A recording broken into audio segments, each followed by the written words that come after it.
Hello students. एक बच्चे का मैसेज आया है कि सर एक ग्राफ का क्वेश्चन है, ये करवा दीजिए। तो देखिएगा, यहाँ क्वेश्चन में उद्देश्य फलन z का मान दिया गया है 5x प्लस का 7y, और इसका हमें मिनिमम करना है, मिनिमाइज यानी न्यूनतमीकरण। और असमीकाएँ हमें दी गई हैं। पहली असमीका है हमारी 2x प्लस का y ग्रेटर देन इक्वल 8, और दूसरी असमीका है x प्लस का 2y ग्रेटर देन इक्वल 10। और दो असमीकाएँ हमारी x, y greater than equal 0। ये आरबीएससी 2017 में आया हुआ सवाल है। देखिएगा, इन दो समीकरणों को आप रहने दीजिए। इनका मतलब यही है कि x और y का मान पॉजिटिव लेना है, मतलब फर्स्ट क्वाड्रेंट में लेना है। सबसे पहले इनको हम हल करते हैं। तो 2x प्लस वाई इक्वल 8, यहाँ से 2x प्लस वाई 8 बराबर 1, 2x upon 8 plus Y upon 8 equal 1, और यहाँ से हमारे पास आ जाएगा x upon 4 plus Y upon 8 equal 1। इस ग्राफ के मान आ गए हैं। दूसरे वाले ग्राफ के मान निकालते हैं। देखिएगा, सबसे पहले इस समीकरण को समीकरण बनाएं। x प्लस 2y बराबर 10, x प्लस 2y अपॉन 10 बराबर 1, x upon 10 plus 2y upon 10 बराबर 1, x अपॉन 10 प्लस, इसको हम काटेंगे तो y अपॉन 5 बराबर 1। तो आइए इसका ग्राफ बनाते हैं। देखिएगा, सबसे पहले मान लो ये हमारे पास x अक्ष है, y अक्ष है, और ये हमारे पास कौन सा है, x अक्ष। इधर प्लस x, इधर माइनस x, ऊपर प्लस y और नीचे माइनस y, मूल बिंदु। पहला ग्राफ बनाएंगे तो देखिएगा, x पर कितना चलना है 4, और y पर भी कितना, y पर कितना चलना है 8। तो x पर 4, 1 2 3 4, और y पर 8 चलना है। तो 1 2 3 4 5 6 7 और कितना है 8। इन दोनों बिंदुओं को यदि हम मिलाएं तो हमारे पास रेखा प्राप्त हो जाएगी, ये वाली। एक रेखा और बनानी है। देखिएगा, x पर कितना है 10, तो 4 के बाद 5 6 7 8 9 10, यानी ये बिंदु रहेगा। और y पर कितना चलना है 5, तो y पर 1 2 3 4 5, यानी यहाँ पर चलना है।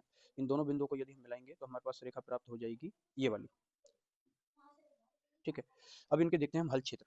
क्योंकि हमारे पास जो असमीकाएँ थी, वो असमीकाएँ थी हमारे पास x प्लस का, पहली असमीका थी 2x प्लस का y ग्रेटर देन इक्वल 8। तो आप इसमें मूल बिंदु रखिएगा। तो 2 इंटू 0 प्लस में 0 ग्रेटर देन इक्वल 8, यहाँ पर आ जाएगा 0 प्लस 0 ग्रेटर देन इक्वल 8, और 0 ग्रेटर देन इक्वल कितना है 8। इसका मतलब ये हुआ कि ये 0 को बड़ा बता रहा है, 8 को छोटा बता रहा है। तो ये असमीका असंतुष्ट होती है मूल बिंदु से, और मूल बिंदु से असंतुष्ट होती है। तो इसका मतलब इसका हल क्षेत्र कहाँ जाएगा, दूर। तो ये वाली जो है हमारी पहली रेखा थी, तो इसका जो हल क्षेत्र जाएगा वो हमारा इधर साइड जाएगा, इधर साइड मूल बिंदु से दूर जाएगा।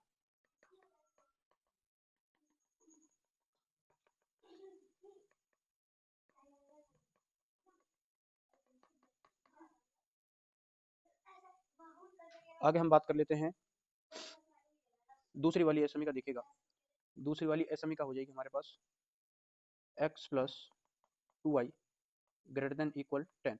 तो यहाँ पर x का मान 0, y का मान भी 0, ग्रेटर देन इक्वल 10, ये हो जाएगा 0 ग्रेटर देन इक्वल 10।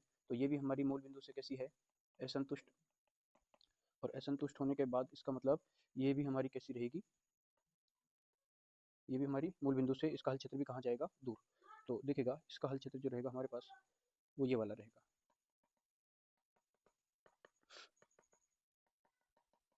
तो देखिएगा, दोनों का जो उभयनिष्ठ हल क्षेत्र है, वो उभयनिष्ठ हल क्षेत्र हमारा रहेगा कौन सा वाला, ये वाला, इधर वाला।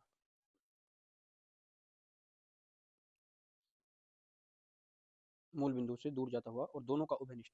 आंसर हमेशा उभयनिष्ठ लिया जाता है। जो एक समीका में आता है और एक समीका में नहीं आता, वो आंसर कभी भी नहीं लिया जाता।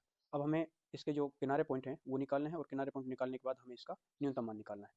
तो देखिएगा, एक तो हमारे किनारा पॉइंट जो है, एक तो ये वाला है, और एक हमारा ये वाला है, एक हमारा ये वाला है। तो किनारे पॉइंट निकालते हैं। देखिएगा, ये हमारे पास था 10,0, और ये हमारे पास था 0,8। एक बिंदु रह गया है ये वाला। तो ये वाला एग्जैक्ट दिख नहीं रहा है ग्राफ में, तो आपको क्या काम करना है, दोनों समीकरणों को विलोपन से हल कर ले तुरंत, क्योंकि पेपर में आप रेखाएं आपकी कहाँ से जाती है उसके भरोसे ना रहें, आपसे गलती हो सकती है, आपकी रेखा थोड़ा बहुत ऊपर नीचे हो सकती है आपसे ग्राफ बनाते समय, इसलिए थोड़ा सा सावधानी बरतनी है और आप इसको चेक करना है कि बिंदु है कौन सा। तो देखिएगा, आइए दोनों समीकरणों को हम हल करते हैं विलोपन से। तो ये हो जाएगा हमारे पास समीकरण नंबर पहले में हम 2 का गुणा करते हैं, इसमें आ जाएगा हमारे पास 4x प्लस का 2y इक्वल में 16, और दूसरा समीकरण हमारे पास है x प्लस 2y बराबर में 10। यहाँ से चिन्ह बदलेंगे, ये हमारे पास कट जाएंगे y के वैल्यू, 3x इक्वल आ जाएगा हमारे पास कितना 6, और x इक्वल आ जाएगा कितना 6/3, x का मान कितना आ जाएगा 2 आ जाएगा। x का मान आप समीकरण नंबर 1 में या 2 में रखेंगे तो y का मान निकालते हैं, देखिएगा y का मान आ जाएगा हमारे पास 2 गुणा में 2 प्लस वाई इक्वल 8, ये जाएगा 4 प्लस का y इक्वल 8, और y का मान आ जाएगा आपके पास 8 माइनस 4, यानी y का मान आ जाएगा 4। तो ये जो बिंदु आया है आपका वो 2,4 आया है। अब आपके पास जो 3 पॉइंट आए हैं इन पर आपको z का मान निकालना है। आपके पास शायद z का मान था z बराबर 5x प्लस 7y, तो देखिएगा z का मान निकालते हैं। z का मान दिया गया था 5x प्लस का 7y, और हमारे पास जो बिंदु हैं एक को नाम दे देते हैं a, तो बिंदु a है जो हमारा 10,0 है, दूसरे बिंदु को b नाम देते हैं, दूसरा बिंदु है हमारे पास कितना 2,4, और c जो तीसरा बिंदु है वो है हमारा 0,8। तो यहाँ पर हम z का मान निकालें, देखिएगा ये हो जाएगा 5 गुणा में x का मान 10 प्लस 7 गुणा में y का मान 0, ये हो जाएगा हमारे पास 50 प्लस का 0 इक्वल में आ जाएगा 50। z का मान हम निकालेंगे 2,4 पर, तो ये हो जाएगा हमारे पास 2 गुणा में